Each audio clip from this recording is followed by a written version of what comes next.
Hi, and welcome to another episode of the Authentic Audience podcast. I am recording today in Boulder, Colorado, and my guest on the show is Emory Hall. I'm so excited to have her on the show. Clay and I took a few days off here to hang out with her and Trevor, celebrate both of our birthdays, and actually do a whole lot of nothing, which has been pretty incredible. So if you do not know Emory, she is a magical, brilliant goddess of a human being. She's a writer, she's a photographer, she's a lot of things. But most importantly, she's my best friend. And we met, I think, a year and a half ago, and I don't think a day has gone by since then that we haven't talked to one another, communicated in some way. We have worked together. We have traveled together to Nepal, to Florida, to everywhere.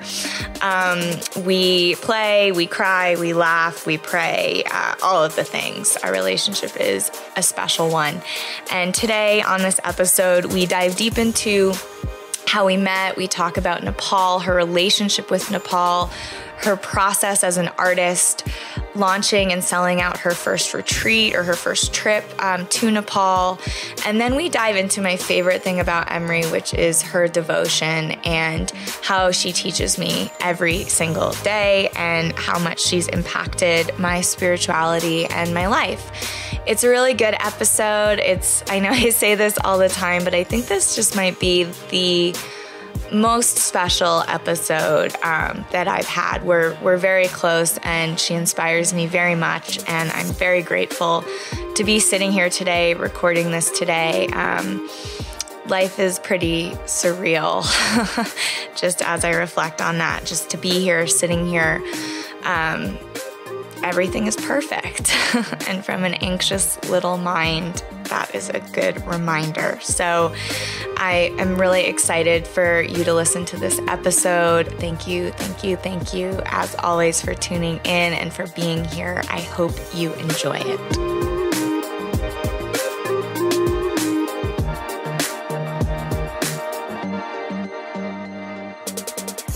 Emory Hall is a Boulder, Colorado-based photographer, writer, and creative. Her work documents the complex realities, vibrant cultures, and ancient wisdom of communities from the farthest reaches of the Himalayas to the Mesopotamic borders of the Middle East. An exploration of the beauty and strength of the human spirit, Emory's work fosters a deep sense of connection and wonder for all those who experience it. Emory's work has been exhibited in galleries and published across the United States and internationally.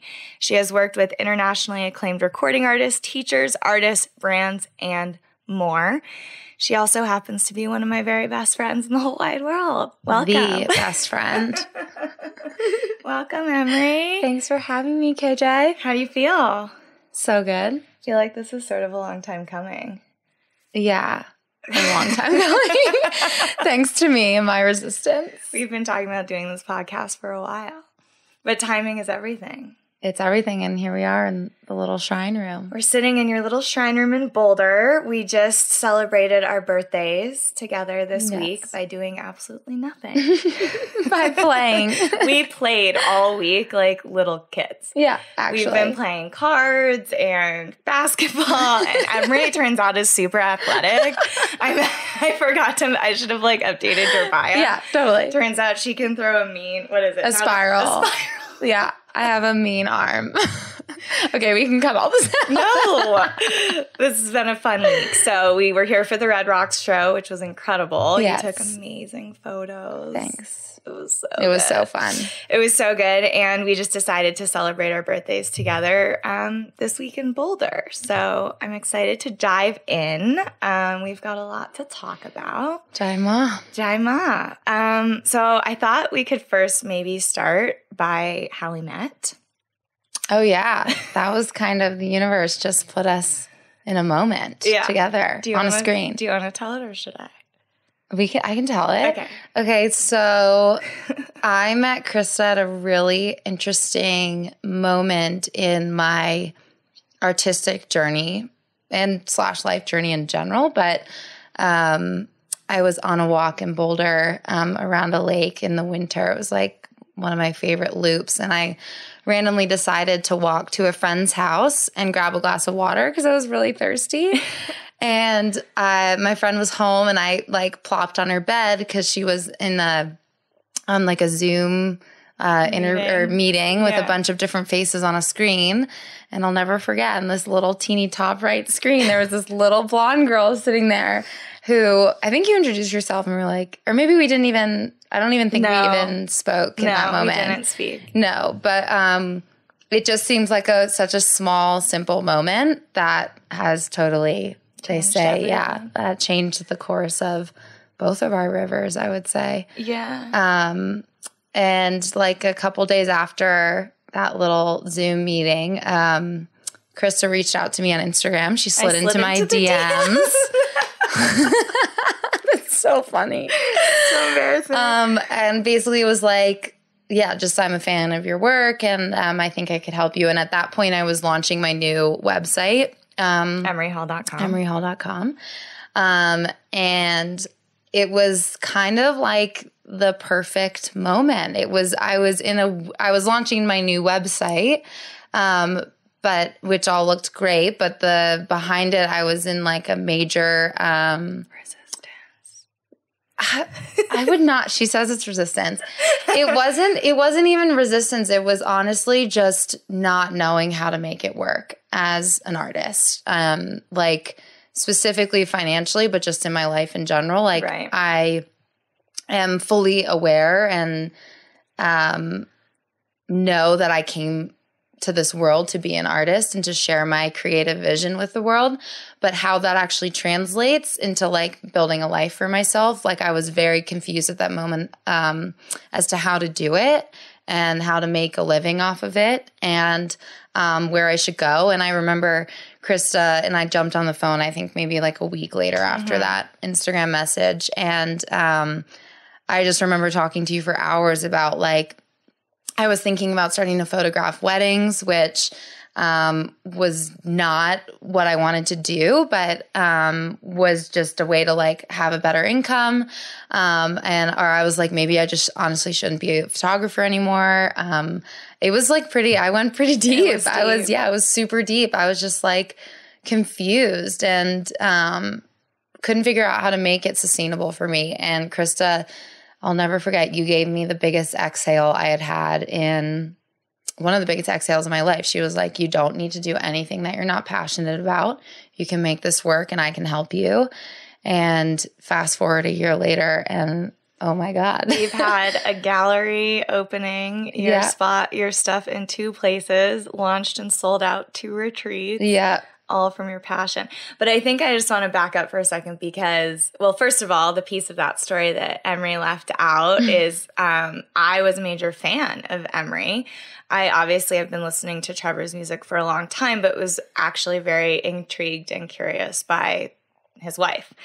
And so I started following you. And when you launched the website, I said to Clay, this is the kind of person I want to be working with. And he goes, you got to reach out. And I'm a little bit stubborn and I don't reach out. I like to put it out to the universe, and typically, oftentimes, if it's right, that person will come my way. And I saw Emory walking into the screen of my Zoom call 24 hours later, a sign to reach out. So I did. And we've basically talked almost every day since. Yep. But the other thing I wanted to mention is 2 really interesting things about Emory, and I think artists in general. One, you're a Virgo moon, which is a blessing and a curse. Because everything, she sees things and it's the perfectionist, and so it's hard to launch, especially when it's your art, if it's not perfect, right? Or, and it helps, especially when we're editing together or building stuff together. We've done a lot of collaborations and she'll catch things that I would never see, like if a line is off or something's not centered. So in that case, it's an amazing partnership. But also just the needing the website to be perfect and the needing everything to be exactly right and not just launching is a very Virgo thing, but also an artist. It's really hard to sell yourself, let alone your art. So there's like 2 things there. Like selling yourself, if you're a service-based sort of industry, like a yoga teacher or a massage therapist or something like that, you're selling yourself. But then to sell your art is like this deep piece of your soul that you're just putting out there into the world. And Emory's probably the most authentic human I've ever met. So it's really challenging. Like, it's been a big struggle for you to actually put this art out into the world and have people pay for it and like come look at it when you're creating to create. Yeah. And to me, for her to stop that process when she was saying, I don't know if I can keep doing this, it was like, oh my God, like, this is why I'm here. This is like my purpose on this earth, is to make sure the artists and the healers and the people that are, here to teach, I do believe that about Emory, can do it and find abundance doing it. So we sort of dove in to creating together and laughing together and crying together and traveling together, starting with Nepal. Yes. So I actually went to Nepal with Emory last year, a month before my wedding. Yeah, and just like not that long after we had met, which now that I'm thinking back on it, I'm like, what? How did that happen? I don't know. I have no idea. But I can remember the moment I was on a retreat with another client and I got a text from Emory. We were pretty close at that time because we got pretty close pretty quickly, which knowing you now is kind of funny because you don't get that close with people very quickly. Trevor calls me a vault. So at this point we had been talking pretty regularly and I get a text out of the blue that's like, I want you to come with me to Nepal. Yeah. And it was a fuck yes moment. It was so terrifying. For me too. Yeah, I've never been more afraid. I think I was more afraid of that than getting married. I think so too. And I said yes. So like a month and a half later, I got on a plane by myself. By herself, and she's the worst flyer ever. Oh my God, I forgot about that flying story. So I flew to Nepal and circled over Nepal for hours because Modi was landing and they shut down the Kathmandu airport. And I just watched on this little screen Krista just circling over and over Nepal again and again. So we got rerouted to Calcutta. Yeah. And I was actually fairly calm. I think the fear of like things happening for me is worse than it actually happening. But I knew you were afraid for me being afraid. So we couldn't talk, whatever. Yeah. But anyway, I got to Nepal and there she was. And the best moment happened because Krista and I call each other Ustao Stay, which is Nepali for same. And when I was going to pick her up at the airport, I was with my taxi driver and I was like trying to find Krista in like the mad rush of so many people because the airport had reopened. And the Nepali driver, he was like asking me like, oh, where's she coming from? And I was like, oh, she's like coming from America. And he's like, okay, what does she look like? I'll look out for her. And I was like, oh, she's just like blonde and just like, American girl, whatever. And I see her out of the corner of my eye and I ran up to you and you were like in a group of Nepali guys, like using their cell phones, like already made best friends with a bunch of randos. And I brought her back to the taxi and like we both got in, like put your backpack in the back, closed the door, slammed the door. And the taxi driver just turned around and looked at us and goes, oh, same. Ustao Stay. And he goes, Ustao Stay. And then you speak Nepali. So Emory knew that meant same. Same. And it's been Ustao Stay ever since. So that's what we call each other now. And we ended up having the most incredible experience in Nepal. I mean, you've been many times, and I want to talk about that. But it was my first time, and India has, been on my mind. But for some reason, Nepal was just like calling, and I went, and there isn't a day that goes by where I don't think about that experience and just the whole thing. I mean, I miss Nepal every day. It like gets into you. It changes you. And seeing Emory in Nepal, she like literally becomes like a Nepali village girl, like fluent in the language, bartering with the taxi drivers. I mean, this whole person came out of you. And I think that's when I really fell in love, like with who you are, and realized, okay, we got to take people back here. Yeah. But not on that hike. Not on the hike I took her on. We'll save that for another one. Well, the trip's already sold out. Yeah. So they can't turn back now. True. No, we had a quite an epic hike that we are not taking people back on that exact It was hike. a little too intense, but it was meant for us for whatever reason. You really find yourself. You really do. My favorite part of that hike was when we were doing our gratitude list because we were so tired. Oh my God. And like, I mean, honestly, hiking in the Himalayas, Emory's like hiked the Himalayas many, many, many, many times. And for me, it was a first, and it was just like all you can focus on is putting one foot in front of the other. And at this point, we were coming downhill, which turns out is a lot harder than going uphill. So we made a gratitude list of. We went all the way to like avocados. Like we were like. It started with our husbands, of course. Yes, of course. They're gonna love to hear that. I don't even know, kombucha, like we were just on a roll. Like blankets, it was just the littlest massage things. It, like anything that we were so grateful for. So it was safe to say an amazing trip. And I knew in that moment the way to experience Nepal is through Emory's eyes because she sees things. She has this connection to the land, to the culture, to the people. Speaking the language, I think game changer. Yeah. And so we're going back. We're going back in October. We're taking 24 great souls. What was that process like? I know it was, it's big. Like this has been 10 years in the making for you. So you went your first time. Let's talk about that for a minute. Like when you sort of discovered Nepal. Yeah. I went on like a gap year after my freshman year of college. I was super just kind of uninspired by American academia and felt like I was just suffocating and not learning at a depth that I was hungry for. And I was so hungry. Oh my God, I was so hungry. And like you, I thought about India a lot, and Nepal wasn't totally on my radar for a minute, but I wanted something more, and it just wasn't enough, like just sitting in a classroom and reading about Hinduism or reading philosophy. Like I wanted to go and live it. Like that's just very much a part of my nature. I like to go in and deep. And I got on a plane and went to Nepal in 2010 and went and lived with a family that didn't speak a word of English. And in Kathmandu. In the main city of Nepal. I went with an amazing program called Where There Be Dragons, which is not your typical study abroad program because it's very much about cultural immersion and experiential education. And they really had you live it like a local. And you're a local, that's for sure. Yeah.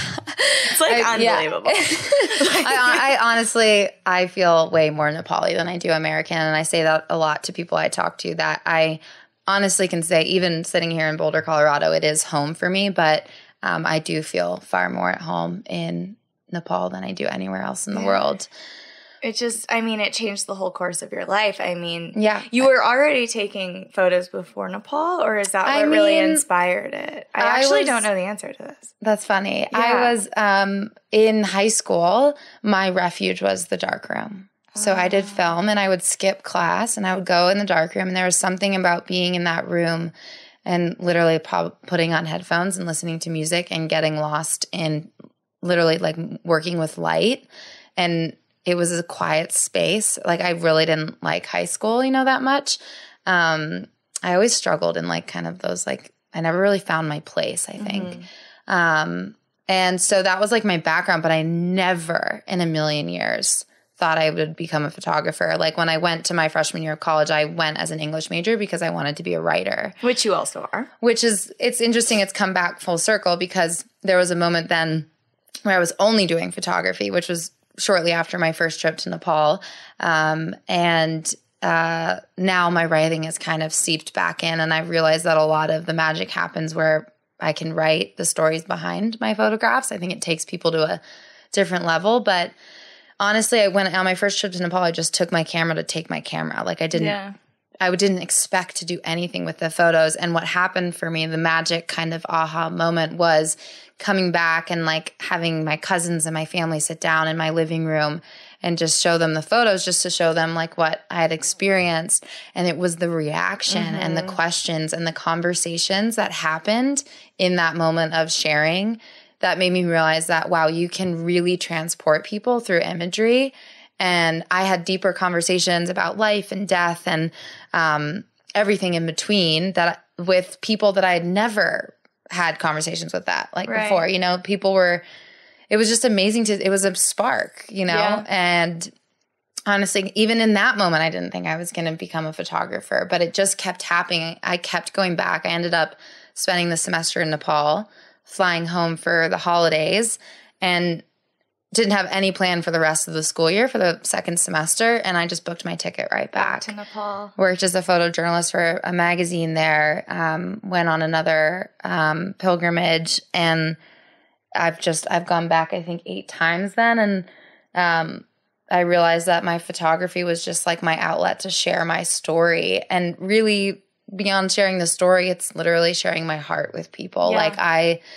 Where I can't find words, my imagery speaks. Right. But the partnership of the two, I think that to me is like the magic of the art and like what you've managed to put out to the world. So you launched you had an opening. You had a big, what is it called? A show, a gallery? Yeah, an exhibit at the BCC, the Boulder Creative Collective here in Boulder. And it was called Stories from a Mountain Kingdom. Yeah. And when you come in, there's, you know, the gallery, all the photos are there, but everyone got a book, like a little booklet. And there was a story that Emory had written with each, that went with each photo. Yeah. And seeing the people come through, like there was at one point, 100 people there, and it was almost silent. I know, that was because they were reading every story. Like they came in, and the story that it weaved was just, that's to me the most profound thing. Yeah. Like when you get to read, you look at this gorgeous picture of this Baba and, you know, but then you read the story of this villager on a hilltop that had never seen a photo of himself before. And that was the reality. Like there's just so much depth that a picture, of course you feel something, but to actually read the story behind it for sure was incredible. So that to me was like, okay, we're writing a book. Yeah. Can I say we? Yeah. We're writing a book. We're writing a book. Yeah. But that's like, it has to be both. It does. That's to me, obviously one over the other is really amazing. And I think that's been a really funny thing about Instagram for you is because it's this outlet that allows you to showcase the photography and the writing together. Yeah. And you can say what you want about Instagram, but it's how I found you. Yeah. And how I fell in love with Nepal is through those photos. And I think how 90% of the people coming on our trip fell in love with Nepal. So what's your relationship with that like? Sharing it in social media in 2019, these like precious moments, because it has this impact, but it's also so weird. It is weird. I think that I like actually love Instagram because if you think about it, it's like it's the marriage of my two greatest passions. Yeah. Like it's like writing and photos, and I love it. And I find a lot of inspiration from other artists on Instagram, and the connections that I've made. I was sitting next to my best friend. Hello, was through Instagram. So it's an incredibly powerful platform. So anybody who's just writing off social media as all bad, I would challenge them on that because there is so much magic that can happen and so much awareness that can be spread and gained on those platforms if they're used correctly.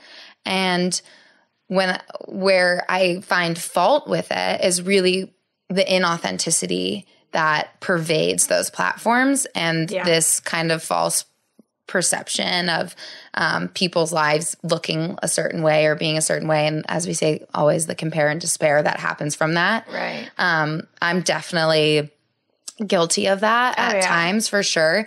But where I just always come back to is like my only intention with sharing is to share from an authentic space. And it doesn't matter if a photo gets 10 likes or 10,000 likes. If the content is meaningful and authentic and deep and powerful, then like that's a beautiful thing. And that's how I'll continue to use it and continue to share. Yeah. It's been really beautiful watching your process. I remember one of the first things I said to you was post a picture of yourself. Oh my God. It like I remember not want to do that ever. But I changed my tune a little bit only because I feel like I I personally love getting to know the faces behind the brands that I support. As do many people. Yes, because people follow people, as you say. And I'm already using your lingo, oh Lord. Yes. And I think that, like, I love connecting with the people, behind the brands. And I don't think there was one photo of me when you met me. No, there wasn't. There was one of the back of your head. And I said to her, I was like, listen, like, if we're really going to take this thing to the next level, people are going to have to know you. It's Emory's connection to it that makes it so profound. It's her why that you hadn't really shared. You shared stories and, of course, experiences and beautiful poetry, and just all of your writing is just so profound, but you hadn't really shared who you are, why you do it, how you're here. I think that, like, for me, like, the why was, like, secondary to the thing. And the thing is, like, the beauty and ancient wisdom of these places that have inspired me. Like, who am I?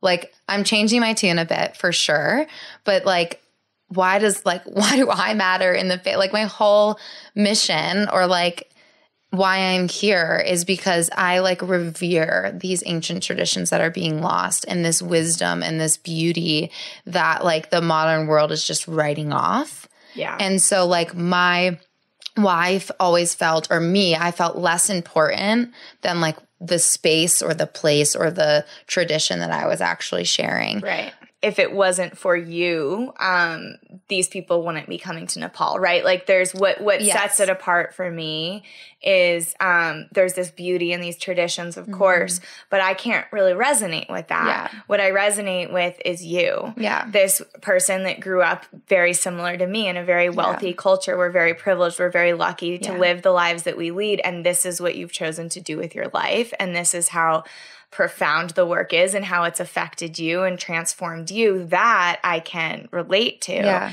And so sharing it through your eyes, and it's so authentic, it's so real, but if it's not for, really believing in, who is this person that's sharing this work and why does it matter, then it becomes this whole nother thing. And, like, if people didn't know who you were, like, they wouldn't really feel comfortable coming with us to Nepal for 2 weeks. That's true. So I think, it's like... No, I see your side. I do. Especially after going to Nepal with you. Yeah. To me, like, I really believe, like, anybody that goes to Nepal is going to have an experience, but going with you, there is something that you bring to it, and it's not an ego thing. It's like you were put on this earth to be this person that looks the way you do and sounds the way you do and talks the way you do, to bring this ancient culture and wisdom, like, into Instagram. Like, truly. Sounds so weird. To, like, profoundly affect all of these people. I didn't even want to go to Nepal before I met you and saw the photos. And I know I've talked to many people coming on this trip that have fallen in love with Nepal through your eyes and want you to be the one to share it. Right.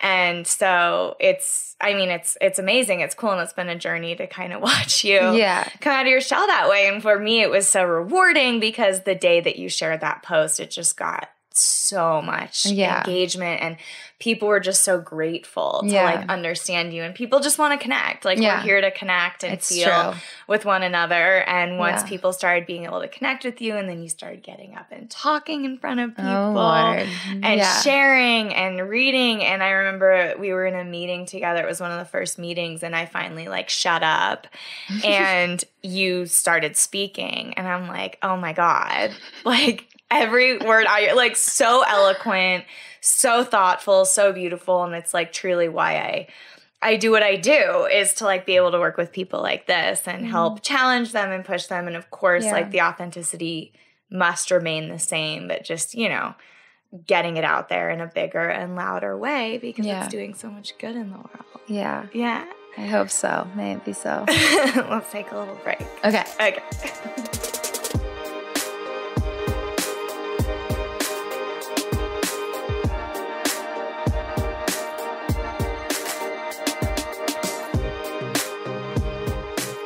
So I was just getting lost in my thoughts a little bit because Emory's inspired me in so many things. But the biggest, I think, most profound impact that you've had on me is my spirituality. traveling and being in close quarters, sleeping and pooping and eating and praying with Emory for 2 weeks in Nepal. I came back with like I was always what Deborah calls me, a spiritually hungry. Yeah. But Emory sees the divine in everything. Like in her food, in the clouds, in somebody crossing the street, in everyone she meets and everything she sees, she like sees God or whatever, you want to call it, like divine, basically. And it's rare. Like I needed my altar and my incense and my mantra and all of these things to sort of like remember. But like you're constantly remembering.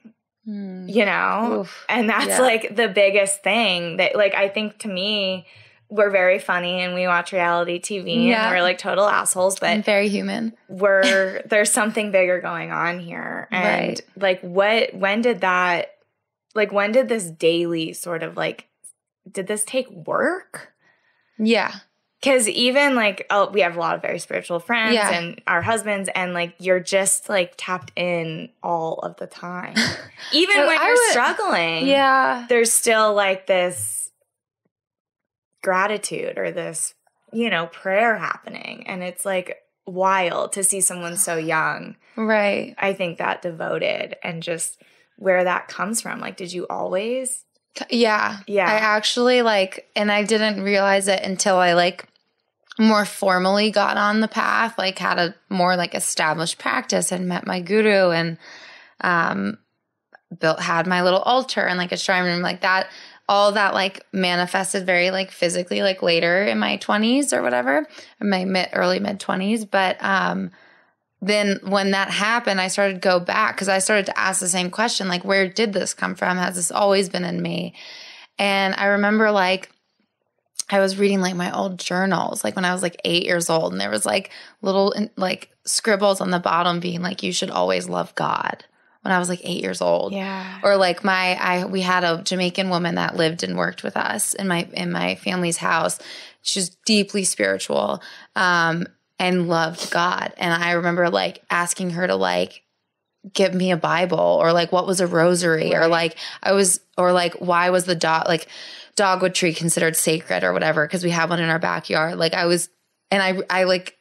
I forgot about that piece for so long in my life, because I definitely went through periods in my life where my kind of discomfort within my own skin and my feeling I never fit in, because I was brought up in a very, very homogenous, white, preppy environment. And I felt so out of place, and I almost didn't even I couldn't even name that for so long. Yeah. And I got lost in just I let the suffering of that reign for a minute. Right. And then I came back around.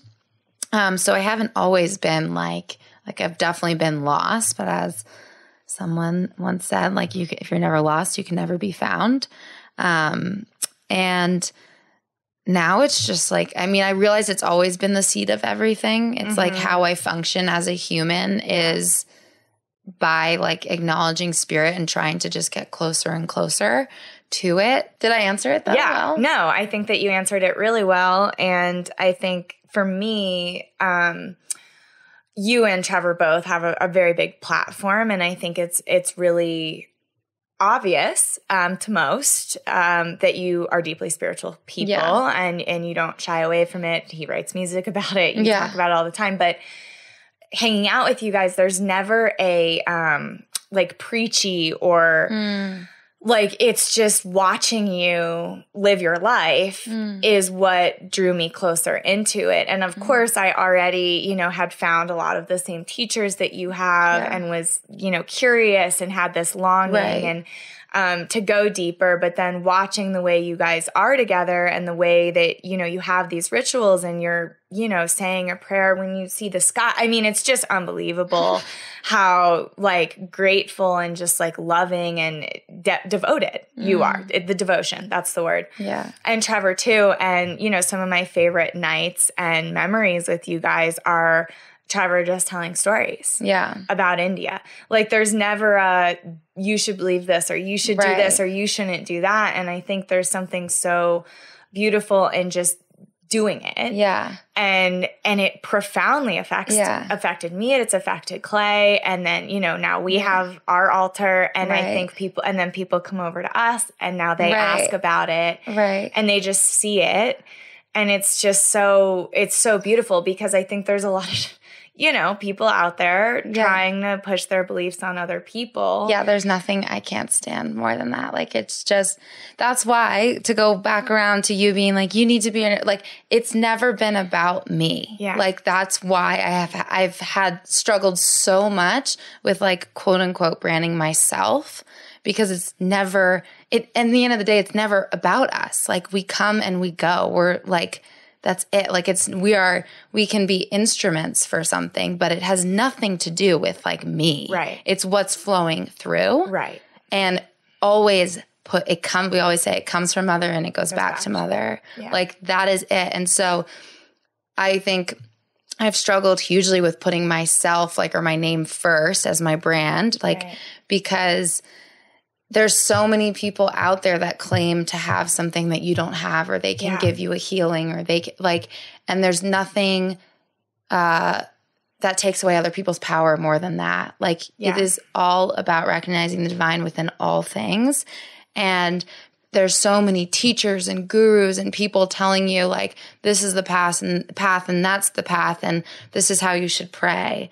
And it's just comes back to honestly love and the heart, and that's about it. And anybody who tells you otherwise or tries to force something upon you, it's just there's nothing that makes my blood boil more than that. Love everyone and tell the truth. Love all, serve all, and create no sorrow. Yeah, I mean, it's just it's that to me is my favorite piece of you, and it's funny to talk about, and I think too now finding such a deeply spiritual I'm I don't even want to say it out loud that I found it, you know, because it's a continuing process, but it's something that happened for me in the last 2 years. And there's two pieces. It's one, I want to fucking share this with everyone because it's you don't know, you know, but then there's something that happens. It's you know, and it's funny, certain people will ask me about my shrine or about my necklace or whatever. And those people, there's this curiosity. And so I share.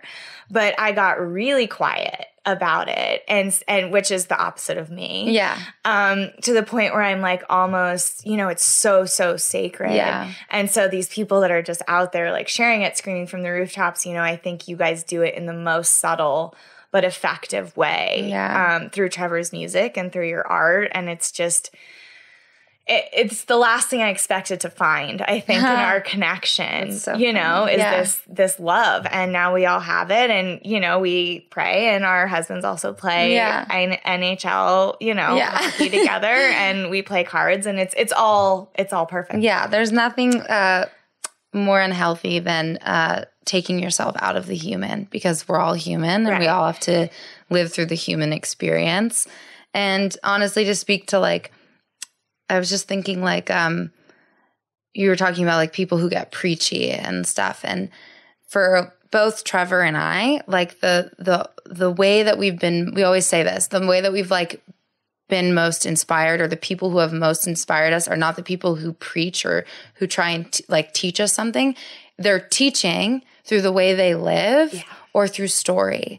And that for me, I consider myself a storyteller, and that's been a newer kind of revelation of mine of what I'm here to do. And I realize I'm doing it through photography and through writing, but it's because the story has almost no ego. You're just sharing a moment with people and they take from it what they want, but you're not you're trying. So I try and take myself out of it, so much to as much as I can, because we all are learning through story. We're not learning through when somebody sits down and tells you this is the way you should pray, versus seeing a Baba sitting under a peepal tree next to the Ganges in India and seeing his devotion and his life that he's given up to live under this tree and just be devoted to God. That will inspire me so much more than somebody that's standing at a podium telling me this is how to pray and this is how you reach God. Right. When you're living it, Like that's what those are all the people that have inspired me are the ones that are actually living it.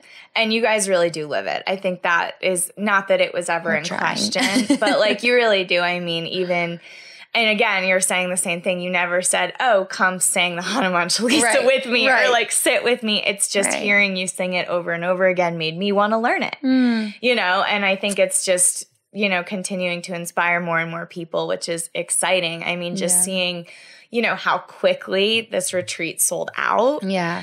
So quickly that we launched another one right after and that sold out. Yeah. I mean, people are hungry. I know. I'm so excited. And it's so exciting. So we leave in end of September. End of September, and we'll be together for a whole month. In the Himalayas. Watch out, world. 2 little blondes. Oh my God. In the Himalayas, and it's perfect. And so we're taking 2 groups, and I mean, the people and the applications that just came through, there was just this little application process and people answering why they wanted to go to Nepal. It's just so cool. People are hungry and they're craving it for the right reasons. And I think it's because of people like you and Trevor and your teachers that are, you know, it's what you're here to do is share your stories and your art, and it's obviously working. I hope so.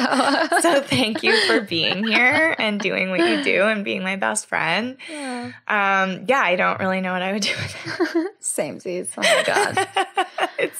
It's been a crazy year. We've done a lot. We've done a lot together. So I sort of wanted to end with the same questions I ask everybody. Okay. Bringing it back to the business for a moment, because this is a business podcast. But of course, I said this a couple of weeks ago. I had an astrology reading, and she said, your purpose here is a spiritual one, and you mask it with your marketing company. Oh my God. Like, it's just a cover. I love to it. like be it's spiritual. So true. Yeah, it's so true. To connect and love and whatever. And so, you know, to me, it's all the same. And we were just saying this last night that like, you introduced me this week to a friend of yours who's very successful, and meeting him was really interesting because, it's just such and Destiny said this too on the podcast, it's half intuition and connection and spirituality and then knowing what you're doing, being a really great businessman, experience, all of that stuff. But it really is both. Right. And that's what this podcast keeps coming back to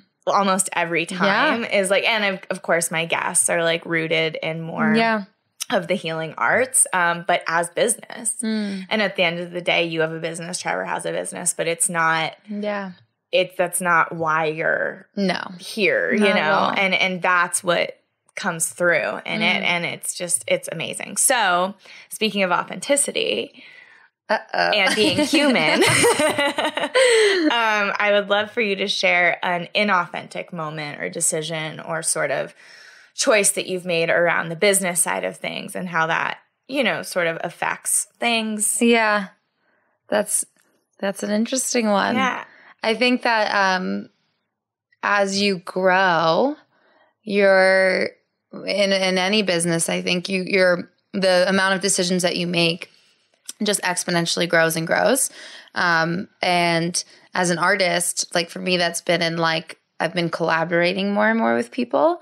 And that's been such an interesting one because I love the magic of collaboration, but it has to be so right for me. And it's rare for me to find people that I feel like I can get behind, and there's like a synchronicity there. And when it happens, it's magic. But what I've realized, I think, you know, as I've been just working more with other people and kind of stepping outside of my own world and my own box, is that there are a lot of people out there, I think, that maybe aren't totally walking the talk or living or like aligned with your values and what you see to be people you want to or just there's a perception of who they are and what they do, and then you see them and you meet the human and you're like, whoa, this is like this piece that I've seen of you is like a very small part of who you are, and it might be there for sure, but it's like there's a lot of other stuff too there that might not resonate with me or my values and stuff. And so I think like I've been in that weird position of like seeing that, being like, oh, like we're not aligning here. Like this is not like my we might not share the same like morals or values or whatever. And yet this would be really good for my brand. And like, this is like, there's a lot of like, content to be created here and a bigger audience to reach, and having to make that decision of like whether or not to continue to work with them. And, it's hard. It's really hard. Yeah. Especially when you realize like after the fact. Because I've made a lot of you know, where I'm like, it's a fuck yes. Like, and then I'm like, ooh, this is not at all what I thought. And then how to sort of like come back to that. It's actually something we're working on in our business. Allie's making us, sitting down with us, and we're going to do our core values. Right.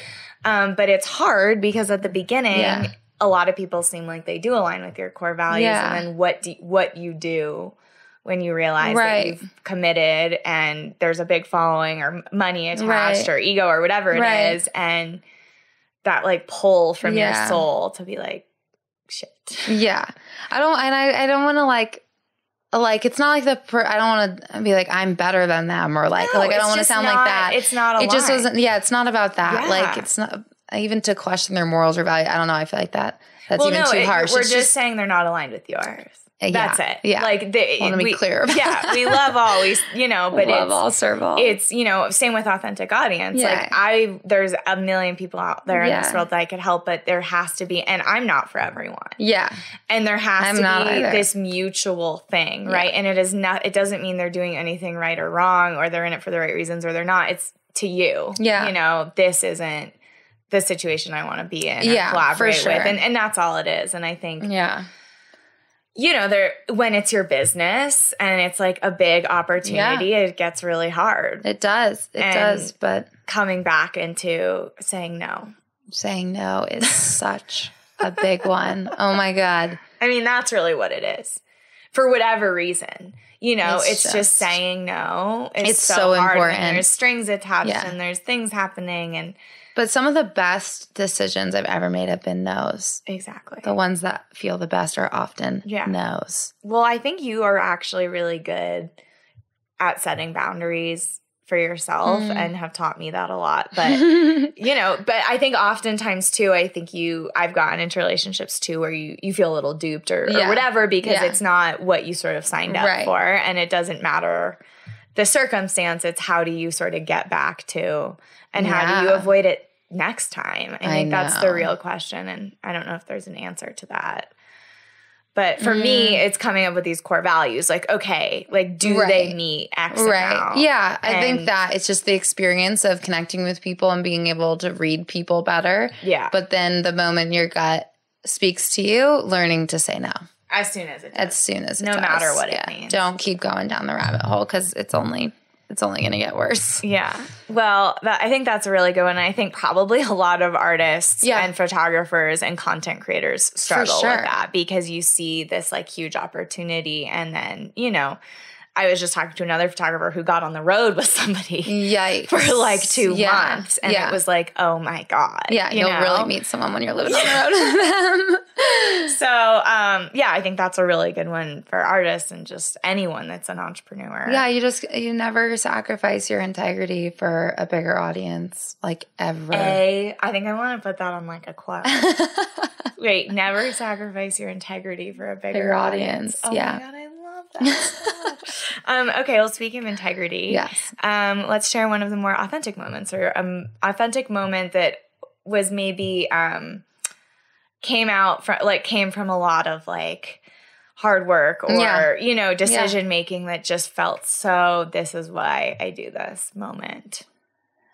Well, this is a deep one for me because it's as of oh God, I don't even know where to start.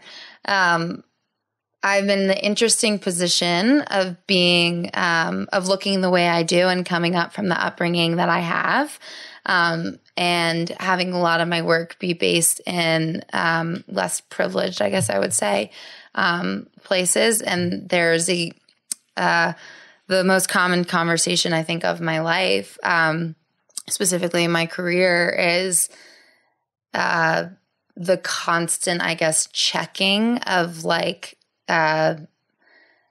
exploitation versus like celebration. Wow. And for me, I've seen other artists go into communities and really exploit them and make like decorations out of something that is like sacred and ancient. And I can very easily see how my work could be perceived as that. And that while that's never been my intention. It's always from a pure space, and I can say that with full conviction. It's a conversation that has to happen daily for me, and it gets brought up to me. It's just a really interesting dance. And for me, I constantly go back to one, my intention, and two, like, is my work uplifting or helping the people that it's like the subject of my work, right? So for me, it's giving a percentage back of my work to the people of Nepal specifically, or doing humanitarian work, and just presenting it in an authentic way, and also always asking people if I can take their photo. Yeah, that's one thing that you do whenever we get into a little village and they really want it is the thing. I'm not trying to stereotype or categorize, but in the small villages that we visited, people were so excited to get in front of the camera. And the most fun part was seeing their reaction. So Emory will take a bunch of photos and then immediately turn around and show them. Yeah. And their faces when they see the photos of themselves. Yeah. It's like, half of them have never seen a photo of themselves. No, for sure. And I think just you're so respectful. And it's one reason why I'm so excited for people to take you there or for you to take people there is because the way in which you approach these people in these villages is just so much love, so much compassion on their level. Like we sleep on their floors. Like they take care of us. Yeah, I know. It's ridiculous. It's ridiculous. Yeah. And I think, I love that. And I think it's hard. And it's something that has to continuously be a conversation. Yeah. And I think you answer it quite eloquently every time it comes up. Yeah. And I try. Yeah. But to get back to the authentic moment, speaking of their reaction, right? Yeah. My first trip to Nepal, I lived in a village in an area of Nepal called Sindhupalchok, which is up in the kind of mid-Himalayas. And I lived with a family there. The woman was named Sunmaya, the mom, and she had 2 kids and her husband there. And they housed me for a week, and you know it now. They loved me and fed me and gave me the only bed in their house, which I was mortified to find out about, and they refused to let me sleep anywhere else. And the love that I experienced there changed me. And in that village, it changed me.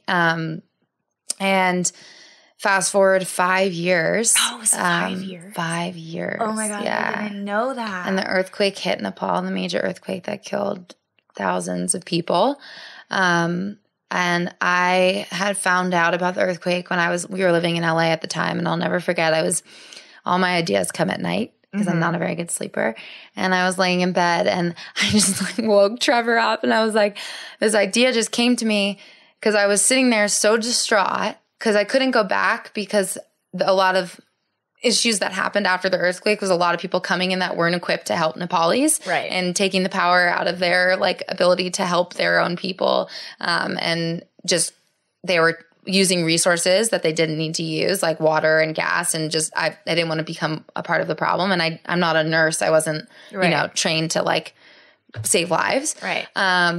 So I felt a lot of helplessness in that moment, and I was devastated. And I realized, okay, what do I have to give? And one of the only things I had to give was my photos. And I had hundreds of photos of probably almost every single person in that little village, just sitting on my computer. And the earthquake happened in April, and I was like, I just have to go back. So I let, post-earthquake stuff happen, and time passed, and Nepal was recovering. And in February, I flew back by myself to Nepal, and I found somebody who could take me to that village. And I got on a bus for 7 hours and then walked back into the village and had printed hundreds of photographs to give back to them. And on my way back to the village, I started hearing about what had what the village's experience of the earthquake was, and I realized that Sindupalchok was where the epicenter of the earthquake was. And not a single home in the entire village was left standing. And you had photos of all And I had photos of all the houses, and I had even taken portraits of Sunmaya and her family standing in front of their house. And I showed up at the village. She hadn't seen me in 5 years. She probably, didn't even remember me. And I'll never forget, I knew exactly where the house was because I remembered the path so well. And I was walking on the path just totally choking up in tears, seeing this house that I lived in just a pile of rubble. And there was this teeny little tin shed leaning up against the rubble. It was 3 pieces of tin. And the Nepali guy standing next to me who was taking me to the house was like, oh, that's Sunmaya. That's where she's living now. And I literally just knocked on the tin door. And she opened the door, and we looked at each other, and I opened the album to show her the photo of me and her. And she just started crying. Ugh. And I started crying. And it was hands down the best moment of my career. And I saw her go through that album like it was gold, savoring every photo, because I then learned that not only was that house not there, but her husband had left to go do kind of labor work in Dubai, and she hadn't seen him in 2 years. And she had all of these photos, and with their little newborn. And so that was definitely, for me, I realized the power of imagery and the power of photography. And the entire village that night came around, and I distributed all the photos. And I just thought, I can't give much, but I know that I can give these memories of a village that once was, and people died. And it was, to this day, that's what it's all about. I think that might top any authentic moment that anybody has shared on this podcast so far. I mean, just such a beautiful person. And I'm so excited for people to listen to this, because I think, it's powerful when you share, and I wish you shared more. I know you do. And because I get so much of it, and I know this person, and I think people see it, they see you at shows. And the other day we were walking down the street with Trevor, mind you. Oh, God. And this girl stops us, and usually, we're used to it being like, oh my God, Trevor. And then she's like, oh, are you the photographer? And it just lights me up that people are seeing what I see, because I feel so lucky to get to experience sides of you and your family. I mean, I know your family now, and mine. And it's all so authentic. It's all so real, and just, it's deep. It's our friendship is so deep and so light. I know. At the same time. It's we're laughing. That's me. It's we're laughing and crying by the second. Yeah. And so I'm just, excited to see what the next year. Maybe we should do a yearly check-in. I think we should. Because if it's anything like this past year, holy moly. So much has happened, and I think it's just getting deeper and lighter all at once. Like I was saying to Clay last week, we were reflecting on my 30th year. Yeah. And I said it was the best year of my life. And also I've never been more miserable. And it's that's what it is. Yeah, so dark comes with the light. Trev and one of his teachers, the meaning of life is struggle. And yes. You teach us so much, that in those moments of struggle, you guys really do, come through. Yeah. And hello, you picked me up in the most one of the hardest times of my life. And my career wouldn't be here if you didn't believe in me and pull me out of my little Cancerian shell. And no, trust me. I mean, my first website I worked on for 2 years, Krista. I'm a nutcase. I'm a perfectionist. And you saw something in me, by Maharaji's grace. And my work is out there because of you. And that's your gift, is you see the beauty in so much, and then you can pull it out of people. And make me believe in myself. Seeing Krista believe in me made me believe in me. And I definitely, when I got on that first phone call with you, I did not believe in myself as an artist. And now? And I definitely do now. My work here is done. Yeah. Hariom Tatsat. Mic drop. Mic drop. Thank you for joining me. Thank you for having me. I love you so much. Obviously, emeryhall.com. You can buy all of her prints, read her words. We'll probably actually be announcing the next retreat pretty soon. I hope so. So I don't even want to call it a retreat. It's a cultural immersion, like most amazing experience of your entire life. Maybe so. Yeah, I can't wait to go back. I can't wait for the rest of our lives I know, you're stuck with me. That was really bad. So thank you for joining us. This was such a special episode. I know it was for everyone as well. So grateful as always. Thank you for being here. And until next time, keep growing.